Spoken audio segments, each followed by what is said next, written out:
Bueno, bienvenidos de nuevo. Estoy muy contento de verles a todos acá, dispuestos a estudiar las grandes profecías de la Biblia, ¿verdad? Vamos a continuar ahora el estudio que comenzamos en nuestra primera sesión. Nos quedó pendiente estudiar en cuanto a la piedra y la montaña, en la profecía de Daniel 2. Pero queremos pedir la bendición del Señor antes de abrir su libro. Así que vamos a orar.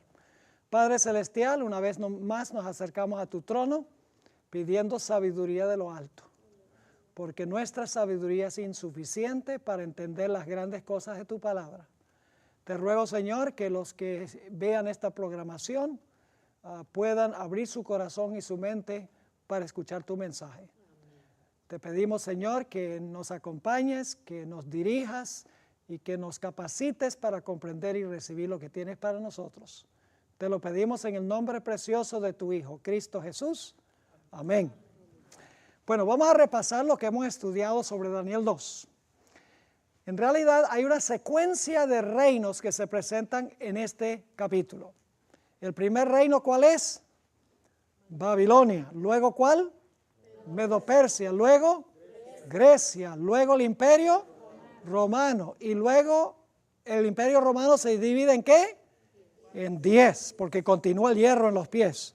Pero luego a los pies de hierro con los 10 dedos se le añade ¿qué cosa? Se le añade el barro. ¿Y qué representa el barro? El barro representa la iglesia que se une con el Estado. Roma papal, que en realidad une la iglesia con el Estado, porque es un Estado y también es una iglesia. Nos quedó pendiente estudiar todavía la piedra y la montaña, que es el clímax de este magnífico capítulo que tenemos en Daniel 2. Así que vamos a Daniel 2, el capítulo 2 y el versículo 45 para estudiar en cuanto a la piedra en primer lugar. Dice allí, de la manera que viste que del monte fue cortada una piedra, no con mano, la cual desmenuzó el hierro, el bronce, el barro, la plata y el oro, el gran Dios ha mostrado al rey lo que ha de acontecer en lo porvenir, y el sueño es verdadero y fiel su interpretación.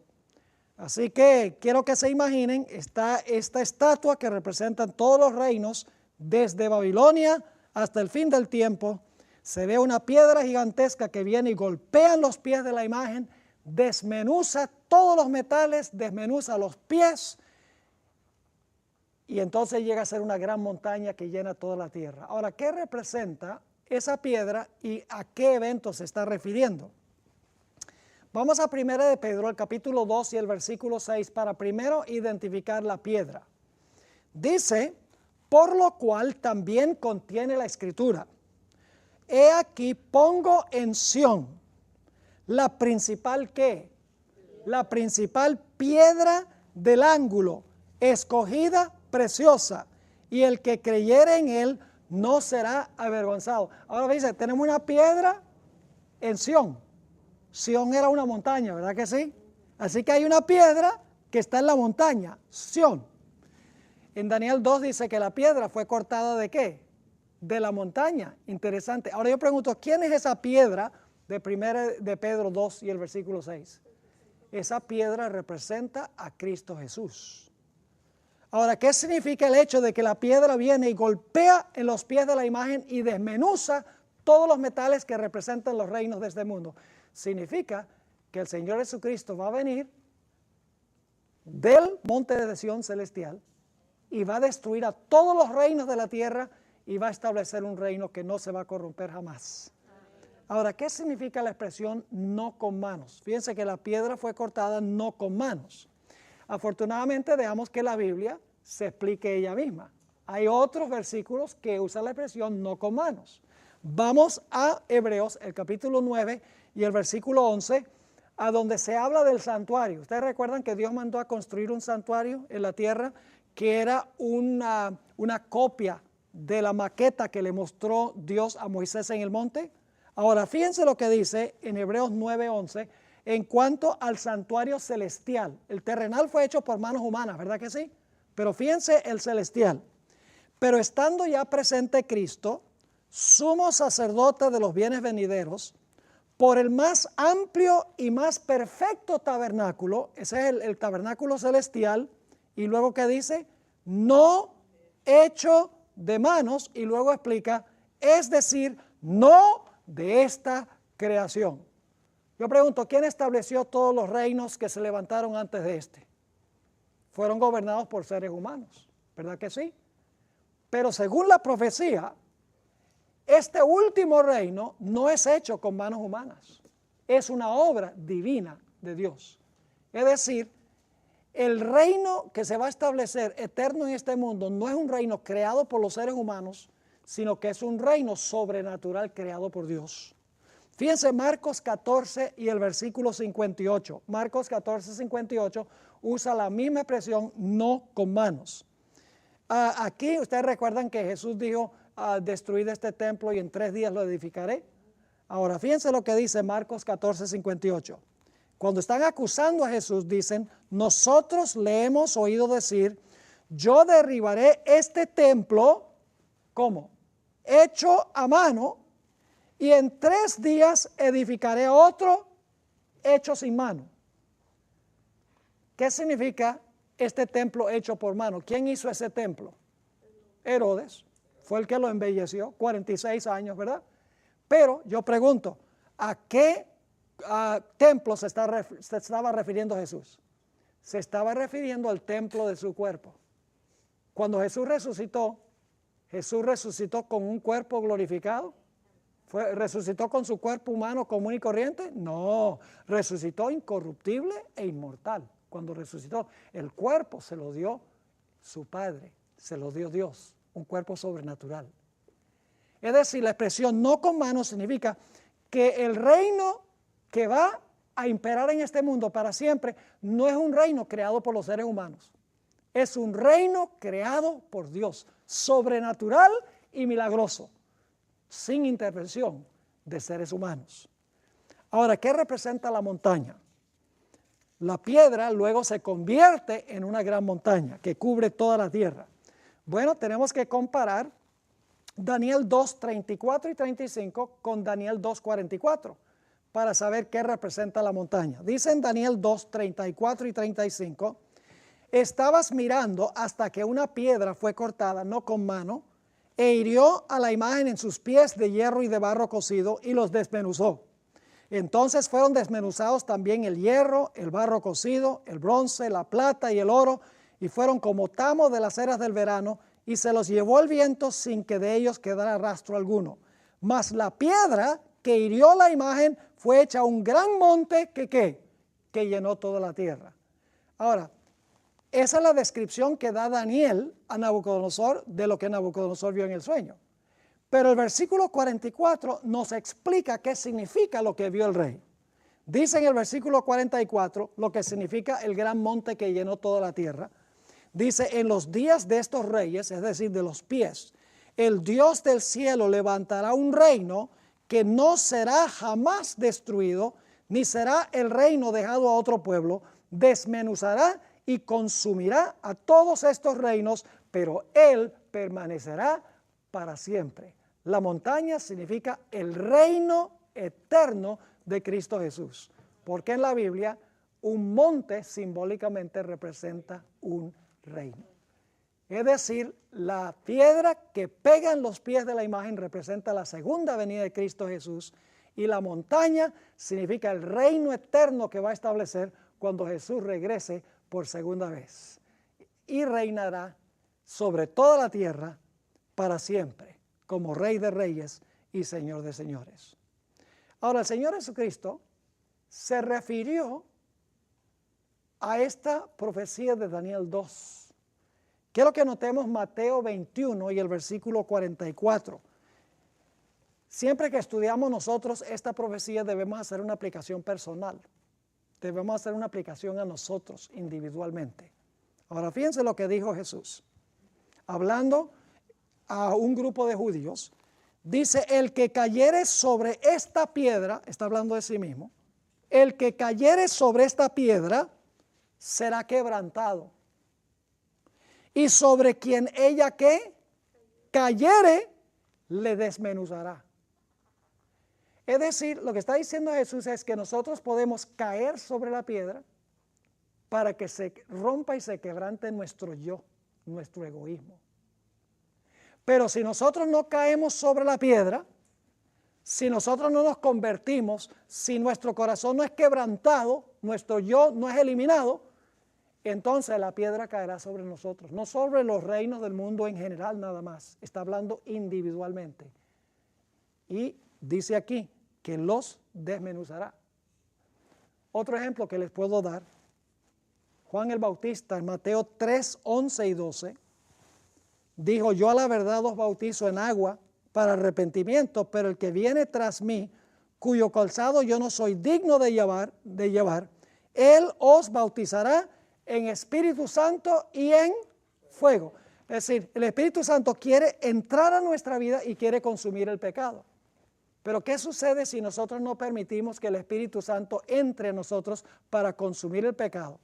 Sigue diciendo Juan el Bautista: su aventador está en su mano y limpiará su era, y recogerá su trigo en el granero y quemará la paja en fuego que nunca se apagará. Es decir, tú puedes permitir que el Espíritu Santo consuma como fuego tu pecaminosidad, pero si no lo haces, ese fuego finalmente te va a destruir a ti. El Señor Jesucristo declaró en Juan 3 y el versículo 3 y el versículo 5, hablando con Nicodemo, respondió Jesús y dijo: de cierto te digo que el que no naciere de nuevo no puede ¿qué? Ver el reino de Dios. Y fíjense que Daniel 2 está hablando del reino de Dios, del reino eterno de Dios. Y luego dice el versículo 4, Nicodemo le dijo: ¿cómo puede un hombre nacer siendo viejo? ¿Puede acaso entrar por segunda vez en el vientre de su madre y nacer? Respondió Jesús: de cierto te digo que el que no naciere del agua y del Espíritu no puede ¿qué? No puede entrar al reino de Dios. Es decir, que Daniel 2 tiene una aplicación personal también. O caes sobre la piedra o la piedra caerá sobre ti. O permites que el fuego consuma el pecado o el fuego te consumirá a ti. Y hay otro simbolismo en la Biblia. La espada que sale de la boca de Jesús. La espada del Espíritu es la palabra de Dios. Puede entrar y cortar el pecado en tu vida, la espada de dos filos. Pero si tú no permites que la espada corte el pecado de tu vida, en Apocalipsis 19 dice que sale una espada de su boca para herir con ella a las gentes. Es decir, que esta profecía nos llama individualmente al arrepentimiento, a la conversión, a recibir a Cristo Jesús como nuestro Salvador. Ahora queremos estudiar nuestro siguiente material, la inmundicia de su fornicación. La inmundicia de su fornicación. Y no vamos a poder completar todo este material en esta clase, así que en la próxima clase vamos a terminar de estudiar este material. Yo creo que van a ver que este es un estudio fascinante. La mejor forma de entender los eventos finales es entender los eventos finales de Jesús cuando estuvo en esta tierra. Es la mejor manera que yo he encontrado de estudiar qué es lo que va a pasar con el pueblo de Dios en el tiempo de fin. Porque nosotros vamos a repetir la historia de Cristo, especialmente las últimas escenas de su vida antes de su muerte en la cruz del Calvario. Ahora vamos a Apocalipsis 17, el versículo 1 y 2. Ya lo leímos en conexión con la profecía de Daniel 2, pero vamos a leerlo de nuevo porque quiero recalcar un punto muy importante. Vino entonces uno de los 7 ángeles que tenía las 7 copas y habló conmigo diciéndome: ven acá y te mostraré la sentencia contra la gran ramera. ¿Quién es la gran ramera? Según estudiamos en la primera presentación, representa una iglesia que se ha prostituido, una iglesia apóstata. ¿Y cómo se prostituyó? Metiéndose con los poderes civiles de la tierra, metiéndose en la política, con el Estado, porque sigue diciendo: la que está sentada sobre muchas aguas, con la cual han fornicado los reyes de la tierra, y los moradores de la tierra se han embriagado con el vino de su fornicación. Y el vino lo vamos a estudiar en nuestro último tema sobre Apocalipsis 17. Ahora, en Apocalipsis 18 se repite la misma idea. Nuevamente se habla de esta ramera de Babilonia y de su fornicación. Dice allí en el versículo 1 de Apocalipsis 18, después de esto vi a otro ángel descender del cielo, con gran poder, y la tierra fue alumbrada de su gloria. Y clamó con voz potente diciendo, ha caído la gran Babilonia, y se ha hecho habitación de demonios, y guarida de todo espíritu inmundo, y albergue de toda ave inmunda y aborrecible. Y ahora va a explicar cómo se volvió así.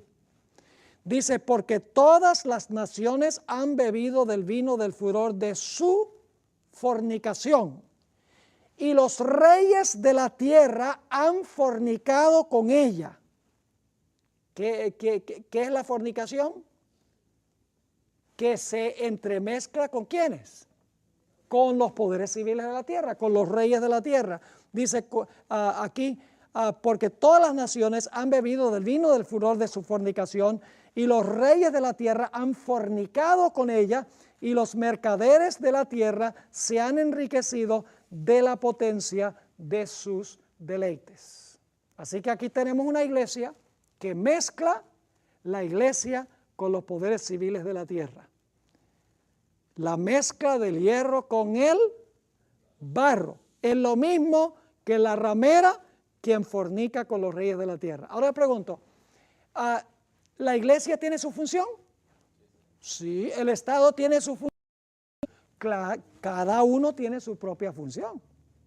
¿Quién estableció el Estado? Dios. Vamos a encontrarlo en este estudio. ¿Quién estableció la iglesia? Jesús. Dice, sobre esta roca edificaré ¿qué? Mi iglesia, dijo Jesús. Así que el Estado fue establecido por Dios y la iglesia fue establecida por Dios también. Pero no deben estar juntos, sino separados. Ahora, ¿cómo entendió este asunto Jesús de la relación de la iglesia con el Estado?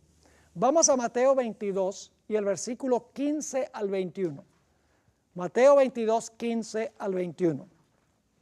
Aquí nos da el punto de vista de Jesús de la relación que debe existir entre la iglesia y el Estado. Dice, entonces se fueron los fariseos y consultaron cómo sorprenderle en alguna palabra. Y le enviaron los discípulos de ellos con los herodianos diciendo, y el deseado de toda la gente dice que los herodianos era la secta judía que más odiaba a Jesús. A veces pensamos que eran los fariseos o los saduceos o los escribas, pero dicen el deseado que los herodianos odiaban a Jesús más que cualquier otra secta judía. Así que vienen los discípulos de ellos, de los fariseos, con los herodianos diciendo, fíjense qué hipócritas eran, maestro, sabemos que eres amante de la verdad y que enseñas con verdad el camino de Dios y que no te cuidas de nadie porque no miras la apariencia de los hombres.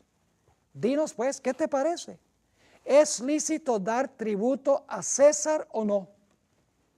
Ahora Jesús sabía que le estaban poniendo una trampa, porque si Jesús decía que sí hay que darle tributo a César, se iba a echar a los judíos encima, porque a los judíos no les gustaba pagarle los impuestos a César.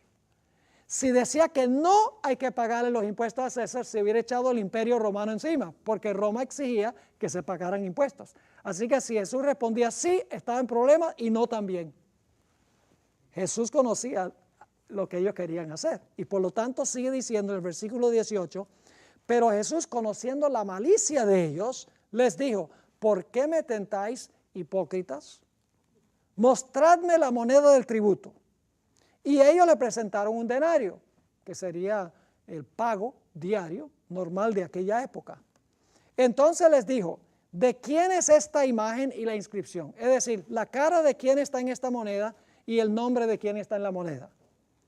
Entonces, ¿qué le dijeron ellos? De César. Y les dijo, dad pues a César lo que es de César y a Dios lo que es de Dios. Yo pregunto, ¿le debemos algo a César, sí o no? ¿Le debemos algo a César según Jesús? Sí. ¿Le debemos algo a Dios según Jesús? ¿Podemos darle lo de César a Dios y lo de Dios a César? No. Cada uno tiene su esfera y le debemos lealtad a uno y el otro. Déjeme darle un ejemplo. En términos financieros, ¿qué le debemos a Dios? El diezmo. ¿Y a César qué le debemos? Los impuestos, el tax, exactamente.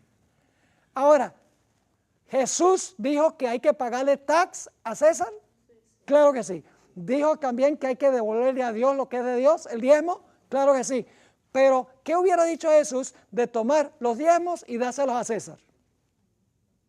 O tomar los impuestos de César y dárselos a Dios. Jesús hubiera dicho, no, eso es fornicación.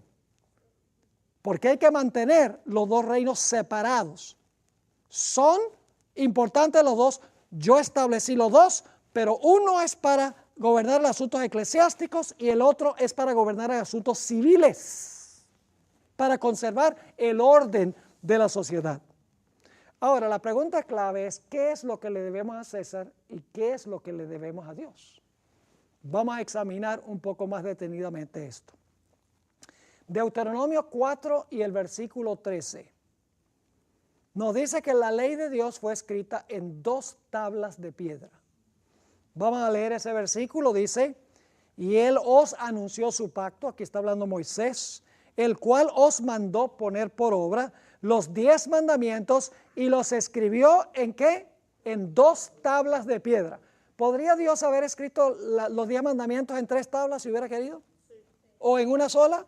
Sí. Claro que sí, pero por alguna razón las mandó a escribir en 2. Y claro, la pregunta clave es ¿por qué? Vamos a ver. Deuteronomio 6 y el versículo 4. Los mandamientos revelan 2 deberes, mi pueblo, 2 deberes. Hay algo que le debemos a Dios y hay algo que le debemos a nuestro prójimo o al poder civil. Note lo que dice Deuteronomio 6:4.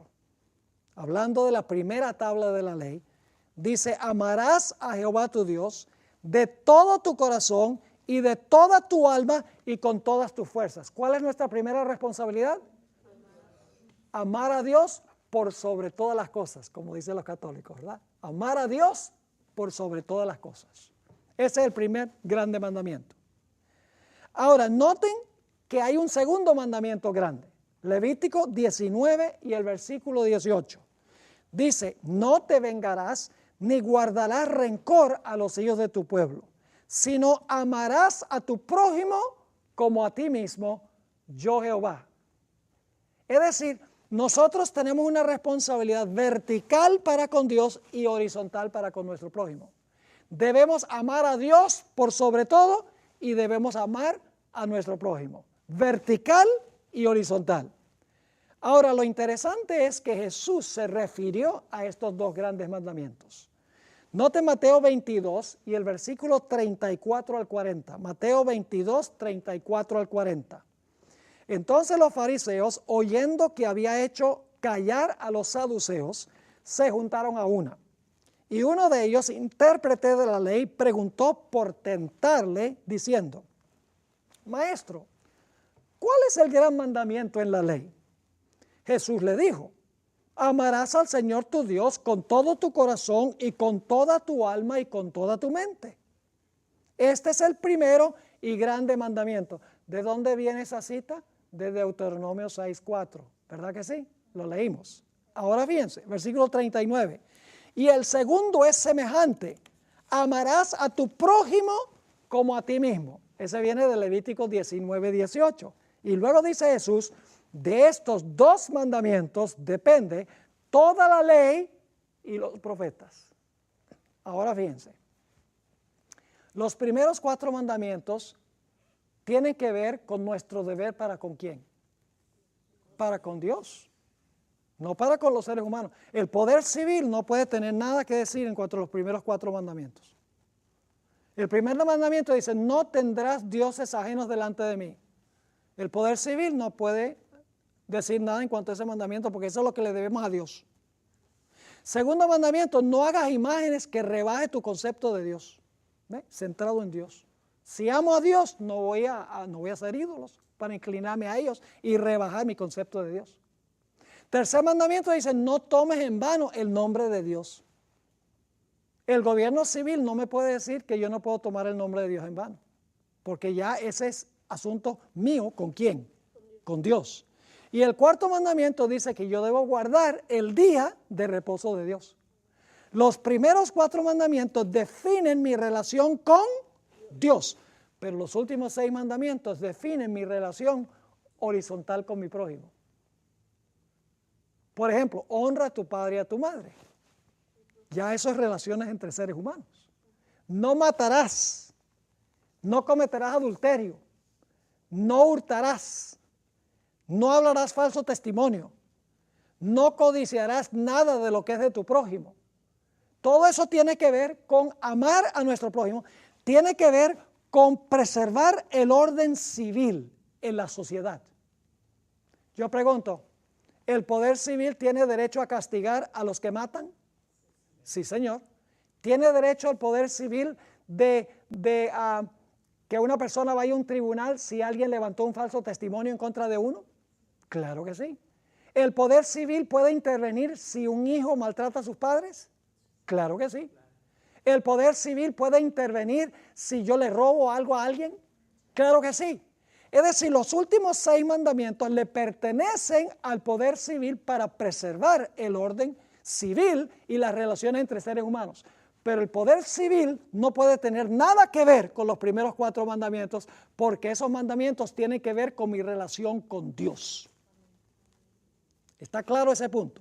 Muy importante ese punto para lo que vamos a estudiar. Ahora fíjense, todas las acusaciones que fueron lanzadas contra Jesús tenían que ver con los primeros 4 mandamientos de la ley de Dios. Nunca se le acusó a Jesús de violar las leyes de Roma. Todas las acusaciones tenían que ver, eran acusaciones de la iglesia contra él y tenía que ver con los primeros 4 mandamientos de la ley de Dios. Vamos a dar varios ejemplos. Marcos 2 y el versículo 7. Todos tenían que ver con la primera tabla de la ley. Marcos 2, 7. Ustedes recuerdan que Jesús le dijo a un paralítico, tus pecados te son perdonados. ¿Recuerdan eso? ¿Y qué pasó con los que estaban presentes, con los líderes religiosos que estaban presentes allí? Como dicen los puertorriqueños, se enfogonaron. Se pusieron bravos. Y fíjense lo que dijeron, Marcos 2 y el versículo 7. ¿Por qué habla este así? Blasfemias dice. ¿Quién puede perdonar pecados sino solo Dios? Ellos estaban acusando a Jesús de decir que Él era ¿quién? Que Él era Dios. ¿Cuál mandamiento es ese? El primero, no tendrás dioses ajenos delante de mí. Lo están acusando de quebrantar el primer mandamiento de la ley de Dios, que tiene que ver con nuestra relación con nuestro prójimo. Noten lo que dice Juan 10 y el versículo 33. Otro ejemplo de cómo ellos acusaron a Jesús de quebrantar el primer mandamiento de la ley de Dios y querían castigarlo por quebrantar el primer mandamiento de la ley de Dios. El Señor Jesucristo había dicho, yo y el Padre uno somos. Se enojaron cuando Jesús dijo eso. Y fíjense lo que dice en el versículo 33. Le respondieron los judíos diciendo, por buena obra no te apedreamos, sino por la blasfemia, porque tú siendo hombre te haces Dios. Nuevamente lo están acusando de quebrantar el primer mandamiento de la ley de Dios, que tiene que ver con la relación entre Cristo con Dios, ninguna ley civil. Ahora, Jesús también fue acusado de quebrantar el tercer mandamiento, de usar el nombre de Dios en vano. Ustedes recuerdan que una vez Jesús estaba hablando con unos judíos y el Señor Jesucristo dijo algo revolucionario que los enojó. Lo encontramos en Juan 8, 58 y 59. Jesús les dijo, de cierto os digo, antes que Abraham fuese, yo soy. ¿A quién le pertenece ese nombre yo soy? En Éxodo 3:14 le pertenece a Dios. Jesús estaba tomando el nombre de Dios en vano. Está poniendo en sus labios el gran nombre yo soy. Y lo acusaron de quebrantar el tercer mandamiento de la ley de Dios, que está en la primera tabla de la ley de Dios. Yo pregunto, ¿también acusaron a Jesús en repetidas ocasiones de quebrantar el sábado? Yo pregunto, ¿a quién le debía Cristo la observancia del sábado? ¿A los fariseos o a Dios? ¿A quién le debía el Señor Jesucristo respeto al nombre? ¿A los fariseos o a Dios? La obediencia a los primeros 4 mandamientos se lo debía Jesús a Dios. La iglesia no debía castigar ninguna de esas violaciones, porque esas le pertenecen ¿a quién? Le pertenecen a Dios. Ahora, fíjense dos ejemplos de cómo acusaron a Jesús de quebrantar el sábado. Juan 9:16, el Señor Jesucristo había sanado a un ciego de nacimiento. Y entonces dice, entonces algunos de los fariseos decían, este hombre no procede de Dios, porque ¿qué? Porque no guarda el día de reposo. Y en Juan 5:16 al 18, Jesús acababa de sanar a un paralítico, quien había estado paralizado por 38 años, y dice, y por esta causa los judíos perseguían a Jesús y procuraban matarle, porque hacía estas cosas en el día de reposo. Y no solo por eso, porque sigue diciendo, y Jesús le respondió, mi Padre hasta ahora trabaja y yo trabajo. Por esto los judíos aún más procuraban matarle, porque no solo quebrantaba el día de reposo, sino que también decía que Dios era su propio Padre, haciéndose igual a Dios. Qué interesante. Ahora fíjense, les voy a adelantar un detallito muy interesante. Y es que Jesús fue acusado de quebrantar el sábado, porque él lo observaba en forma correcta, mientras que los fariseos lo observaban en forma incorrecta. Yo pregunto, al final de la historia, los más grandes conflictos de Jesús tuvieron que ver con el sábado. Vez tras vez, encuentra uno en los evangelios que lo acusaron de quebrantar el sábado. Yo pregunto, ¿eso va a repetirse en el tiempo del fin? ¿El sábado va a ser un punto de contención en el tiempo del fin? Sí, solo hay una diferencia. Los fariseos guardaban el sábado en la forma incorrecta y se enojaron con Jesús porque lo guardó en la forma correcta. Al final de la historia, el mundo religioso va a guardar el día incorrecto y se va a enojar con los que guardan el día correcto. El principio es el mismo. Ahora fíjense, ¿hubo alguna acusación en los evangelios contra Jesús por violar alguna ley civil de Roma? Por ejemplo, ¿encuentran alguna acusación? Este hombre mató a alguien. No. Este hombre cometió adulterio. No. Este hombre es un ladrón. No. Este hombre es codicioso. No. Este hombre maltrató a sus padres. ¿Alguna acusación en contra de Jesús que tenía que ver con la segunda tabla de la ley, con el Código Civil? No. Jesús era un ciudadano ejemplar que obedecía las leyes legítimas de Roma. Pero todas las acusaciones contra Jesús se las lanzó la iglesia por supuestamente violar los primeros 4 mandamientos que no le pertenecía a la iglesia, sino que le pertenecía ¿a quién? Le pertenecía a Dios. Y no le pertenecían tampoco a la jurisdicción del poder civil. Ahora, ¿saben cuál era el problema en los días de Jesús? Los judíos querían que Jesús tomara las riendas del poder civil. Ellos no estaban satisfechos con que Jesús quisiera implementar un reino espiritual, que quisiera sembrar su iglesia. No, ellos querían que Jesús uniera la religión de Israel con el poder civil para obligar a la gente a seguir las prácticas y las doctrinas del judaísmo. Ahora, quiero que noten, vez tras vez en el ministerio de Jesús, esto sucedió. Mateo 4 y el versículo 8 al 10. Esta es la tercera tentación de Jesús cuando Satanás llevó a Jesús a un alto monte. Dice, otra vez le llevó el diablo a un monte muy alto y le mostró todos los reinos del mundo y la gloria de Dios. ¿Qué es lo que quería Satanás?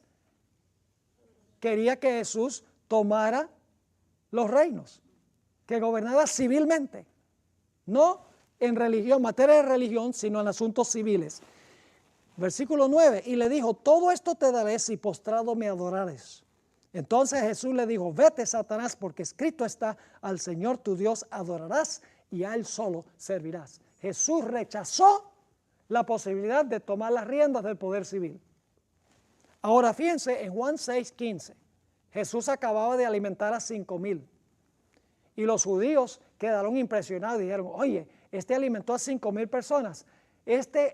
Podríamos nosotros ponerlo como rey y no tendríamos que trabajar ya porque la comida está asegurada. Ahora fíjense lo que dice, querían hacerlo rey. Los judíos siempre querían que Jesús tomara el poder civil. No estaban contentos solo que Jesús estableciera su iglesia, pero quería que la iglesia se uniera con el poder civil. Dice Juan 6 y el versículo 15, pero entendiendo Jesús que iban a venir para apoderarse de él y hacerle ¿qué? Y hacerle rey, volvió a retirarse al monte él solo. Los discípulos de Jesús querían que Jesús también tomara las riendas del poder civil. Querían unir la iglesia con el Estado. Y fíjense, había dos de los discípulos que se conocen como los hijos del trueno. Eso dice todo, ¿verdad? ¿Qué clase de carácter tenían? Y cómo hubieran gobernado. Ellos no estaban contentos con voltear la otra mejilla y llevar la carga 2 millas en vez de una. Olvídese de eso. Que el reino de Cristo hay que defenderlo con la espada. Fíjense lo que dice en Lucas 9, 55 y 56. Aquí dice que Jesús pidió permiso para cruzar por unas aldeas samaritanas de regreso a Jerusalén. Y fíjense, las aldeas samaritanas dijeron, no queremos que pases por nuestras aldeas. Ahora fíjense, dice, entonces, los dos discípulos dijeron, ¿quieres que llamemos fuego del cielo para quemar a esas ciudades? Ahora fíjense, entonces volviéndose él, los reprendió diciendo, vosotros no sabéis de qué espíritu sois, porque el Hijo del Hombre no ha venido para perder las almas de los hombres, sino para salvarlas. Y se fueron a otra aldea. Los judíos siempre querían que Jesús tomara las riendas del poder civil. Satanás quería que Jesús uniera la iglesia con el Estado para perseguir a todos los que no estaban de acuerdo con la iglesia. Pero ¿qué clase de reino vino a establecer Jesús? Jesús no vino a tomar las riendas del poder civil. Noten qué reino quiso establecer Jesús. Está en Lucas 17 y el versículo 20 y el versículo 21. Preguntado por los fariseos, ¿cuándo había de venir el reino de Dios? Ve, los fariseos están hablando de ¿cuándo vas a establecer el reino? ¿Cuándo vas a destruir a los romanos?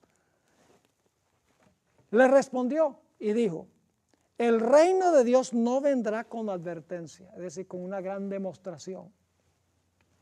Ni dirán, helo aquí o helo allí, porque he aquí el reino de Dios está ¿dónde? El reino de Dios está en vosotros. ¿Y por qué el reino de Dios está en vosotros? Porque Cristo debe estar ¿dónde? En el corazón del ser humano. Es decir, Jesús dijo, no, yo no vengo a tomar las riendas del poder civil, yo vengo a sembrar el reino de Dios en el corazón del ser humano. Vengo para que tenga una relación espiritual con el Señor. Jesús se mantuvo alejado del poder civil, se mantuvo solamente con la idea de establecer un reino espiritual. Jesús rehusó cumplir las aspiraciones de los judíos y ellos lo acusaron de violar la primera tabla de la ley, que era responsabilidad de él para con Dios. No era la responsabilidad de la iglesia usar el poder civil para castigar violaciones de los primeros mandamientos, porque es un deber que Jesús le debía a su Padre. Ahora queremos avanzar un poquito hablando de una reunión que tuvo el Sanedrín. El Sanedrín era el grupo que gobernaba a la nación de Israel. Eran los magnates, los más grandes dirigentes del pueblo judío. Y Jesús recién había resucitado a Lázaro. Y dice en Juan 11 que las muchedumbres estaban siguiendo a Jesús. Y como resultado de las muchedumbres seguir a Jesús, estaban abandonando las iglesias de la época y los dirigentes judíos estaban muy preocupados. Así que convocaron una reunión del Sanedrín para decidir qué iban a hacer con Jesús, porque las muchedumbres se iban tras él. En Juan 11, 47 al 49 se encuentra relatado eso. Y es muy interesante la preocupación que tenía el líder máximo, el sumo sacerdote. Fíjense lo que dice. Entonces los principales sacerdotes y los fariseos reunieron el concilio y dijeron, la palabra concilio es la palabra Sanedrín en griego, ¿qué haremos? Porque este hombre hace muchas señales. Si le dejamos así, todos creerán en él. Y ahora fíjense, es un asunto de seguridad nacional, ¿sí o no? National security. Dice, y vendrán los romanos, si todos creen en él, vendrán los romanos y ¿qué harán? Destruirán nuestro lugar santo y nuestra nación.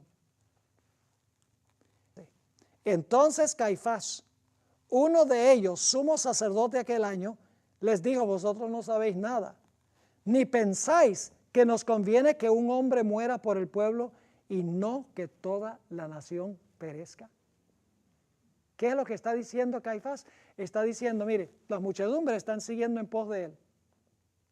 Si nosotros dejamos que él viva, todo el mundo lo va a seguir y entonces los romanos van a venir y van a quitar nuestro lugar y nuestra nación.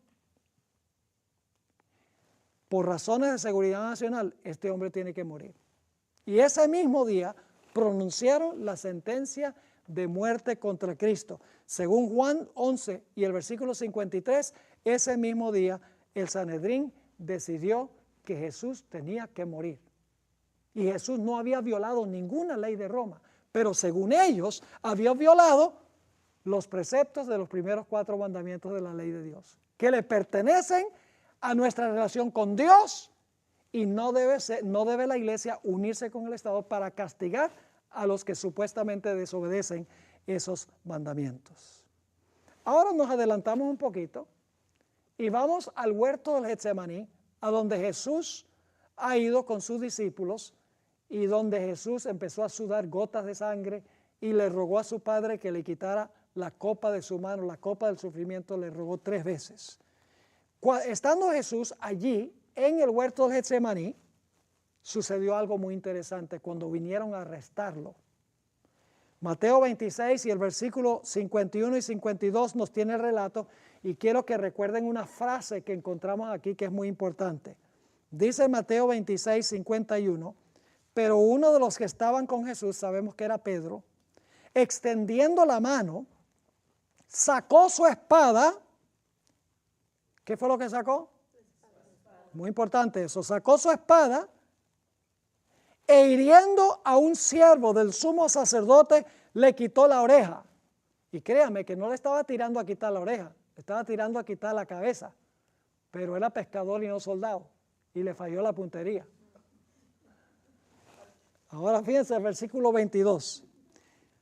Entonces Jesús le dijo, bien hecho, Pedro, usa la espada para defender mi reino.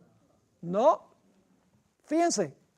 Entonces Jesús le dijo, y ahora escuchen las palabras porque en Apocalipsis las vamos a encontrar de nuevo en nuestro estudio de mañana. Dice, entonces Jesús le dijo, vuelve tu espada a su lugar, porque todos los que tomen espada, a espada perecerán. En Apocalipsis 13:10 encontramos una frase muy similar, hablando de la bestia que persiguió durante los 1260 años. Dice que la bestia que mató con la espada iba a ser muerta con la espada. Hay una conexión entre los eventos de Jesús y lo que menciona el libro de Apocalipsis en cuanto a la iglesia que gobernó durante los 1260 años, que se conoce como las edades oscuras o la Edad Media. Ahora arrestaron a Jesús en el Getsemaní y lo llevaron primero, ahora escuchen bien, lo llevaron primero ante el Sanedrín, que era un tribunal eclesiástico. ¿Me escucharon lo que dije? Era un tribunal eclesiástico. No era parte del gobierno civil. Era un juicio que le estaba haciendo la iglesia a Jesús. Fíjense, Mateo 26, 57 nos dice, los que prendieron a Jesús le llevaron al sumo sacerdote Caifás, a donde estaban reunidos, ¿quiénes? Los escribas y los ancianos. Yo pregunto, ¿qué clase de líderes eran ellos? ¿Políticos o religiosos? Religiosos. Los escribas y los ancianos eran dirigentes religiosos. Todavía no ha entrado en perspectiva el poder civil, ¿verdad que no? Hasta ahora es la iglesia la que va a enjuiciar a Jesús, porque supuestamente Jesús ha quebrantado los primeros 4 mandamientos de la ley de Dios. Ninguna ley civil, los primeros 4 mandamientos de la ley de Dios. Es arrestado, llevado al Sanedrín, y quiero leerles algunas de las deliberaciones que hubo ahí en ese tribunal eclesiástico. Mateo 26, 59 al 64. Y fíjense quiénes estaban allí. Y los principales sacerdotes y los ancianos, gente religiosa, y todo el concilio, es la palabra Sanedrín, buscaban falso testimonio contra Jesús. ¿Con qué propósito? Para entregarle a la muerte. Y no lo hallaron, aunque muchos testigos falsos se presentaban, pero al fin vinieron dos falsos testigos que dijeron, este dijo, puedo derribar el templo de Dios y en 3 días edificarlo. Yo pregunto, ¿violaba eso alguna ley de Roma?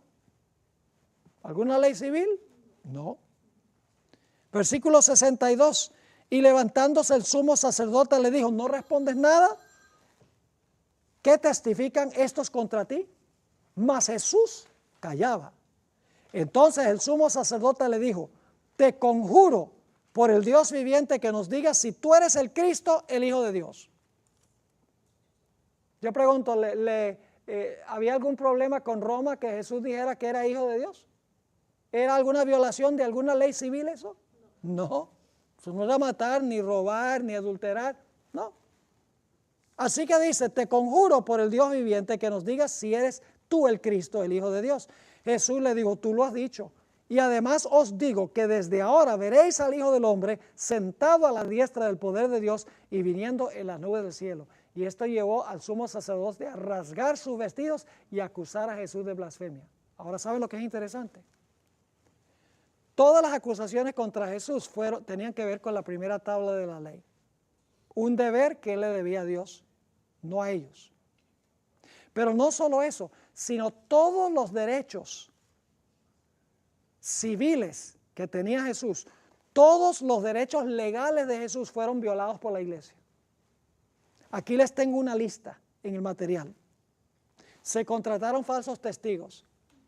Las leyes judías prohibían que se presentaran falsos testigos. Es más, si se presentaba un falso testigo y se descubría que era falso, él debía sufrir la pena que se pronunciaba en contra del reo. Pero ellos contrataron falsos testigos. Además de eso, el sumo pontífice le dio una cachetada a Jesús sin que se le hubiese hallado culpable. Eso iba en contra de la ley judía. Además de eso, el juicio se hizo de noche. Y la ley judía decía que los juicios tenían que hacerse a la claridad del día. Además de eso, se le azotó a Jesús antes de que se le hallara culpable. Prohibido por la ley judía. Además de eso, se le acusó, no se le acusó de haber violado ninguna ley civil, se le acusó de haber violado leyes religiosas. La iglesia lo estaba acusando de violar leyes religiosas y lo querían castigar por eso. Además de eso, Jesús fue condenado por un solo testigo finalmente. Contrataron 2, pero uno presentó el testimonio falso.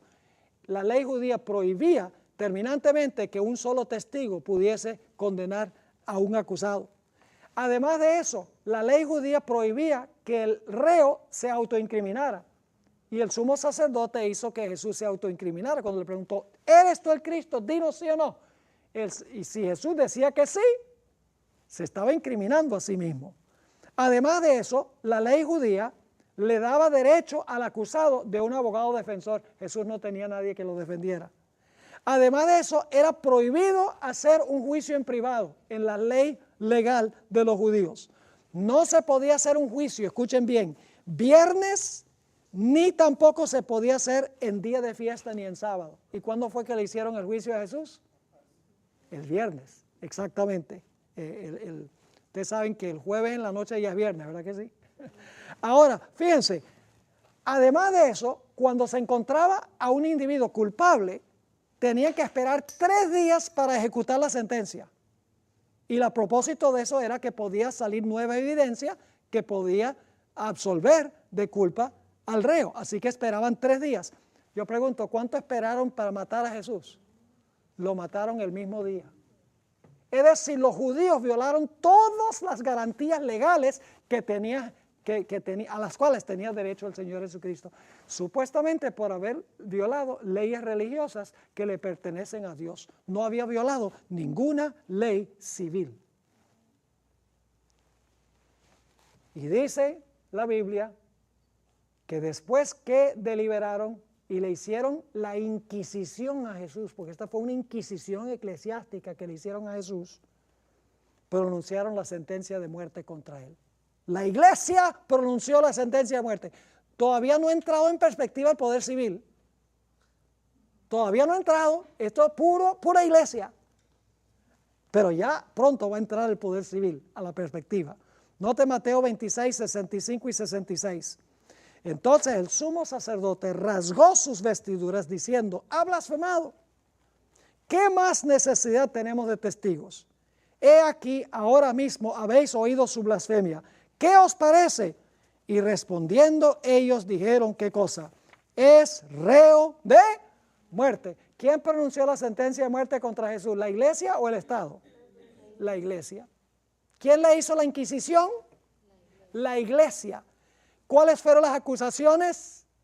¿Tenía algo que ver con la esfera del poder civil? No, todas las acusaciones tenían que ver con la primera tabla de la ley, un deber que le debía Jesús a Dios.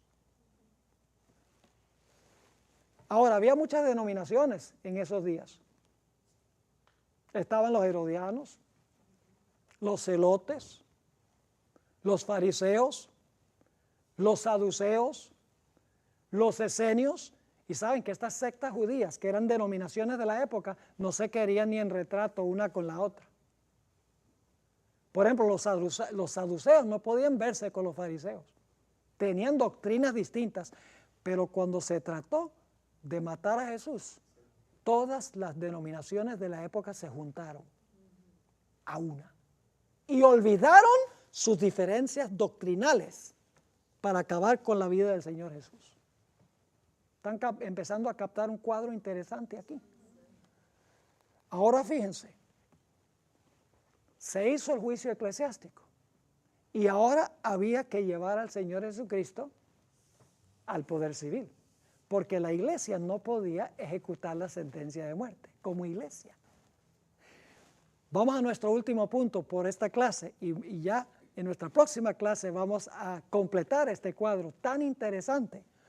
Vamos a Mateo 27, 1 y 2. Le han hecho el juicio eclesiástico, la inquisición, han declarado que debe morir, pero la iglesia como iglesia no puede ejecutar la sentencia. Y por lo tanto necesitan la ayuda del poder civil. Capítulo 27, 1 y 2. Venida la mañana, todos los principales sacerdotes y los ancianos del pueblo entraron en consejo contra Jesús para entregarle a muerte. Y le llevaron atado y le entregaron ¿a quién? A Poncio Pilato, el gobernador. Yo pregunto, ¿ya entra en perspectiva el poder civil? ¿Qué era Pilato? ¿Era pastor? ¿Era anciano? ¿Era fariseo y escriba? No, Pilato era el gobernante civil. Noten Juan 18 y el versículo 28, a donde se agregan detalles. Dice: llevaron a Jesús de casa de Caifás al pretorio. Ese es el lugar donde estaba Pilato. Y ahora fíjense qué hipocresía tan grande. Dice, era de mañana y ellos no entraron en el pretorio para no contaminarse y así poder comer la Pascua. Come on. No querían contaminarse porque si entraban al pretorio, un lugar gentil, no podían comer la Pascua. No querían contaminarse, pero ya estaban manchados con la sangre de Jesús. Increíble. La ceguera tan grande de esta gente. Y luego sigue diciendo, entonces salió Pilato a ellos y les dijo, ¿qué acusación traéis contra este hombre? Por el tono de voz de Pilato, la gente se daba cuenta que Pilato no iba a comer cuento. Que Pilato había escuchado en cuanto a Jesús, según el deseo de toda la gente, y él sabía que Jesús no era culpable de lo que se le acusaba, que no había violado ninguna ley de Roma. Así que por el tono de voz de Pilato, ellos saben, esto va a ser un problema. Nota lo que dice Juan 18:30, después que Pilato dice, ¿por qué ustedes trajeron a este hombre aquí? Dice, respondieron y le dijeron, si este no fuera malhechor, no te lo habríamos entregado. Bueno, Pilato, Pilato no dijo que era malhechor ni que no era malhechor. Sencillamente le dijo, ¿por qué lo trajeron aquí? Y él dijo, pero si él no fuera malhechor, no te lo hubiéramos traído. Ellos saben que Pilato no está para comer cuento. Ahora yo quiero que ustedes noten que Pilato reconocía que había dos reinos y había dos leyes. Pilato lo entendía mejor que los judíos. Y terminamos con este punto. Noten Juan 18 y el versículo 31. Entonces les dijo Pilato, tomadle vosotros y juzgadle según vuestra ley. ¿Cuántas leyes reconoció Pilato? Dos. La de él y la de la iglesia. Él no ha hecho nada contra el poder civil, está diciendo Pilato. Él no ha violado ninguna ley de mi reino, júzguenla de acuerdo a la ley eclesiástica.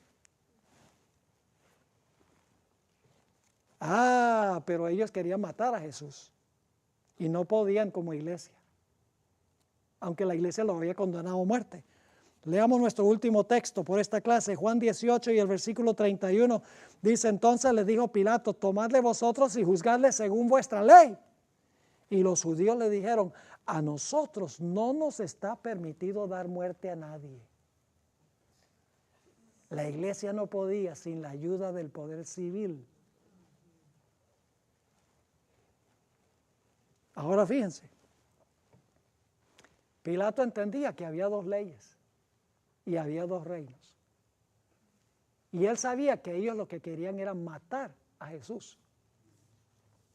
Pero ellos sabían que no podían hacerlo como iglesia, que necesitaban la ayuda del poder civil para lograrlo.